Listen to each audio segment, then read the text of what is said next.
Right now, someone may be trying your email and password on dozens of websites at the same time, and you wouldn't see any of it. Not because you were targeted, not because you were hacked today, but because a password you used years ago was quietly recycled into a global system most people don't even realise exists, and the usual advice you've heard doesn't stop it.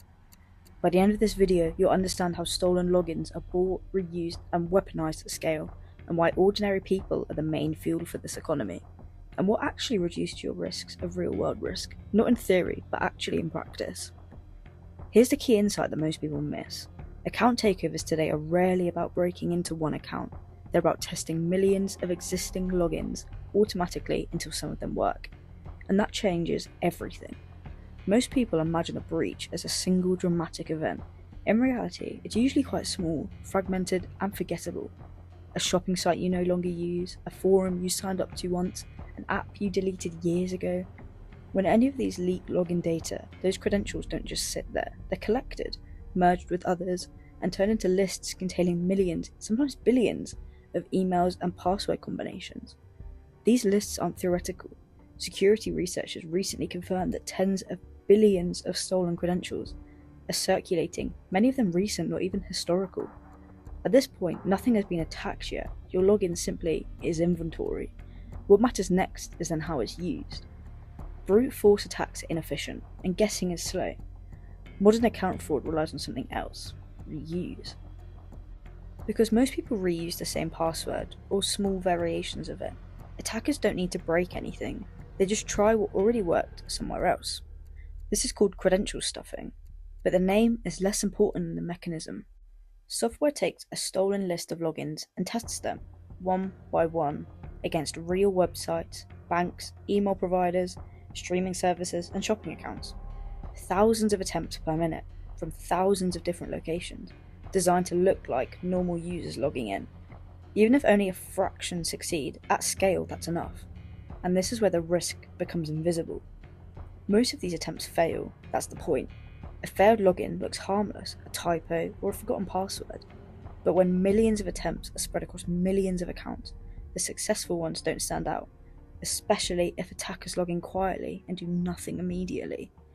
They might check whether payment details are saved, they might look for personal information, they might even simply confirm the account works and then leave. That access can be sold later, reused later, or combined with other data. This is why people are often surprised when fraud happens. Weeks or months after a breach they barely remember. The damage is always delayed. Not all accounts are equal, however, but almost all have value. Email accounts allow password resets elsewhere. Shopping accounts allow fraud using saved cards.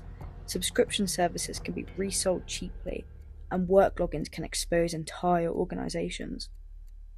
On underground markets, these accounts are priced like goods.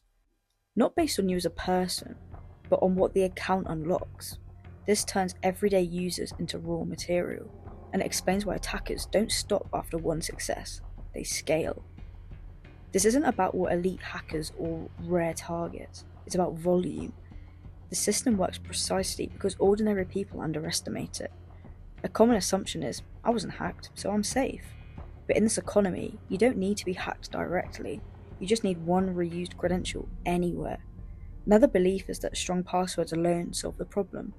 And it's true, strong passwords help, but only if they're unique elsewhere. And research consistently shows most people reuse them, often unknowingly. Even two-factor authentication isn't a universal fix. Some attacks bypass it through phishing, token theft, or sheer persistence. The uncomfortable truth is that no single defense stops the system on its own. People are told to be careful or change your password, but advice that ignores scale doesn't work. Attackers automate everything, and they don't get tired, and they don't move on. If you reuse credentials, your exposure isn't one breach, it's every breach that ever happened. That's why people who follow basic guidance still end up affected. The threat model they were taught is now outdated. The most effective protection isn't secrecy, it's containment. Unique passwords prevent one breach from spreading. Password managers make that realistic. Multi-factor authentication adds friction attackers can't scale easily, and monitoring breach notifications shortens the window of exposure. These steps don't make you invisible, however, they make you inefficient to exploit, and inefficiency is what criminals do avoid. At this scale, fraud isn't driven by clever hacks, it's driven by probability. Attackers don't care who you are, only whether your login still works somewhere. Your stolen account economy thrives on habits, not mistakes. Password reuse, ignoring breach alerts, and assuming small leaks don't matter. Each one feeds a system that turns minor exposures into mass fraud, and that system isn't slowing down. The most important shift is mental. Security today isn't about keeping attackers out forever, it's about limiting how far they can go when something inevitably leaks. Once you understand that, the threat stops feeling abstract. Your goal isn't perfection, it's about breaking the chain. Because in an economy built on reused access, the safest account isn't the one that was never breached, it's the one that can't be reused. And that's the real takeaway from this video.